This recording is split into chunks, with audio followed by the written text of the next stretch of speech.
Je me présente, je m'appelle Baptiste Markiewicz, j'ai 25 ans et je suis actuellement à 6-3 en MMA. J'ai une victoire par TKO, une victoire par soumission.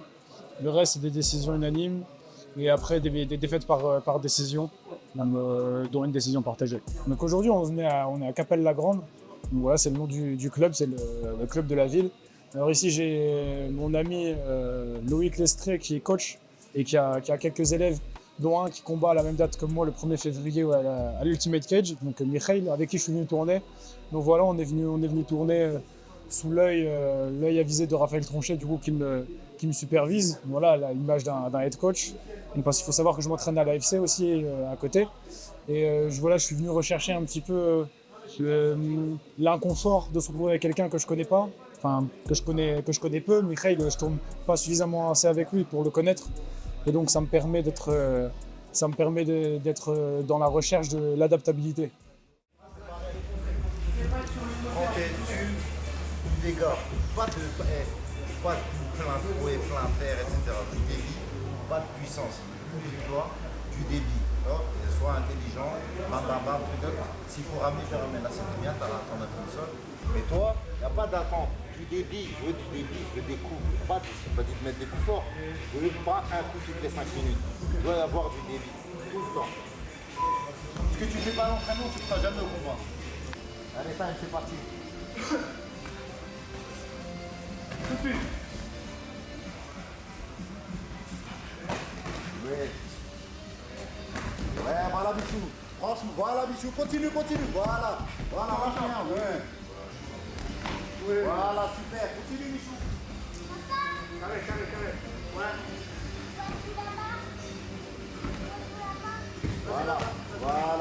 Là, tu peux. Là, oui, c'est bien Bichou.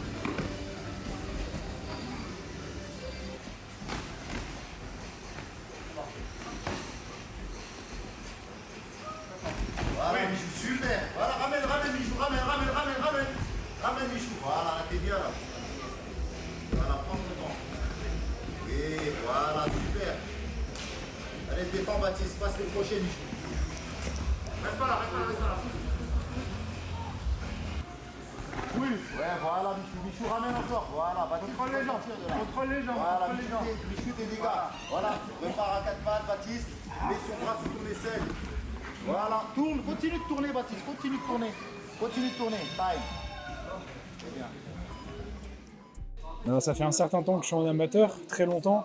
Donc j'ai commencé le MMA là, il y a 6 ans. Je sortais déjà d'un cursus sportif de haut niveau via le judo, donc j'étais déjà compétiteur. Malgré tout, je suis toujours amateur actuellement dans le MMA. Ça s'explique notamment par le fait que dans la structure qui me gérait auparavant, le club par lequel j'ai commencé, ça a pris beaucoup de temps avant de me lancer dans la compétition. Et une fois lancé dans la compétition, ça a pris du temps tout simplement à enchaîner les combats. Donc j'ai engrangé très peu d'expérience, mine de rien, en compétition. Donc ça explique le fait que je sois toujours en amateur. Là, j'essaye d'accélérer le mouvement. Quelque part, je reviens de blessure aussi, donc ça a encore rallongé le temps. Mais on m'a vu précédemment combattre fin 2024 au PEF. Je devais recombattre en décembre du coup à l'Ultimate Cage. Ça s'est pas fait, donc ça se fait là en février, début 2025. Mais c'est un de mes derniers combats amateurs et je compte passer professionnel bientôt. Je règle encore quelques détails et puis ça sera fini.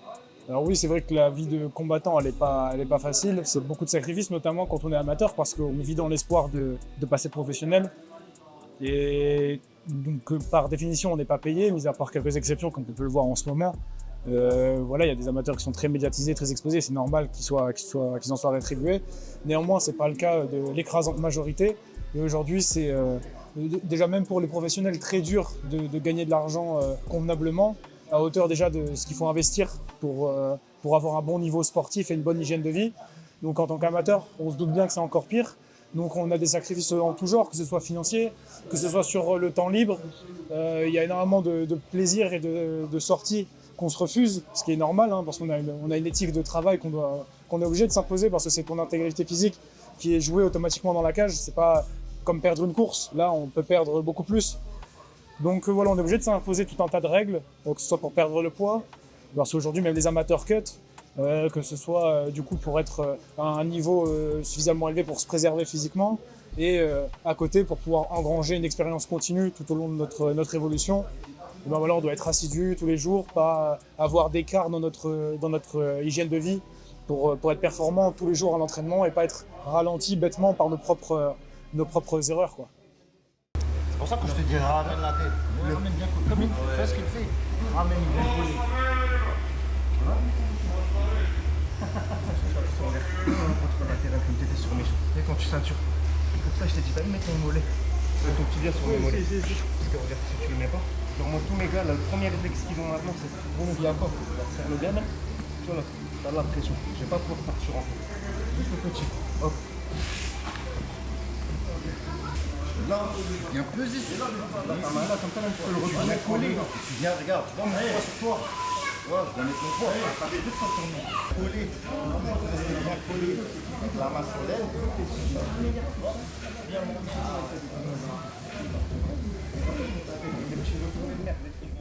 Oui, alors j'ai parlé tout à l'heure de mon dernier combat au PEF, donc que je perds.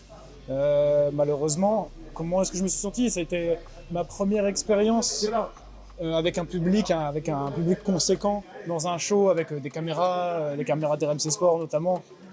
Forcément, ça fait quelque chose, ça m'a pas laissé indifférent et pour ma part, du coup, ça m'a vraiment écrasé au niveau de la pression, au niveau du stress. Donc j'ai eu du mal à me libérer, à m'exprimer. Je me suis senti un petit peu comme quelque part au fond des abysses, au fond de l'eau, à faire de l'apnée, du coup comme ça pendant mon combat, à être sur la retenue. Je me suis senti comme ça au moment présent, mais également je pense qu'au niveau de ma préparation, il y a eu certaines choses qui ont laissé à désirer. Et je me suis voilà, pas forcément préparé en conséquence. J'ai manqué de réactivité, manqué de bons réflexes.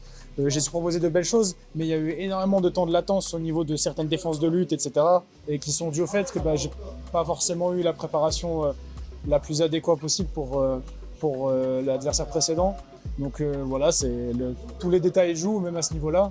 Et donc j'ai été trop hésitant, pas assez de confiance, plus le stress du saut un petit peu entre guillemets dans le grand bain.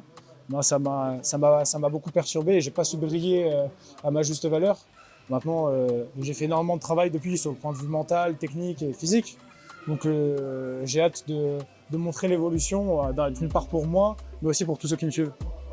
Dans le meilleur des mondes, mon année 2025, ce serait une année où je ne me blesserai pas. Je parle en connaissance de cause parce que je viens de me blesser fin 2024, ça a contrarié pas mal de mes plans. Et c'est vrai qu'on n'est jamais à l'abri de ça. Et quelque part, quand on n'est pas blessé, on a tendance à sous-estimer la chance qu'on a. Donc, dans un premier temps, c'est une année où je me fais pas mal. Une année où je peux enchaîner 3-4 événements, 3-4 beaux galas, notamment avec le Team Cage qui me propose d'évoluer au sein de l'organisation. Et en plus, c'est à domicile, donc c'est tout bénef.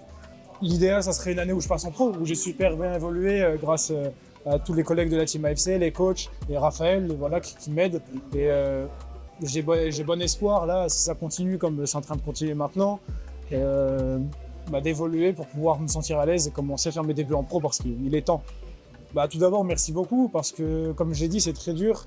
On n'a pas de réel gain financier, même pas du tout en tant qu'amateur. Et le seul gain quelque part qu'on a, hormis notre satisfaction, c'est la force, comme on dit. C'est les gens qui nous suivent et qui nous envoient des encouragements, qui nous félicitent. Donc merci énormément parce que c'est ma plus grande rétribution à l'heure actuelle. Donc c'est super sympa. Moi, comme vous le savez, je ferai de mon mieux pour vous divertir parce que c'est mon rôle. Donc voilà, j'espère me faire plaisir et donc par conséquent vous faire plaisir lors de cette date. Et voilà, soyez au rendez-vous. Je pense que vous allez passer un très bon moment parce qu'en plus il y a d'autres belles oppositions, il n'y a pas que moi et même Mireille avec qui je me suis entraîné aujourd'hui. Comme on peut le constater, il est fin prêt aussi. Donc voilà, il y aura du beau spectacle. Je pense que si vous aimez les MMA, vous aimerez ce que je proposerai.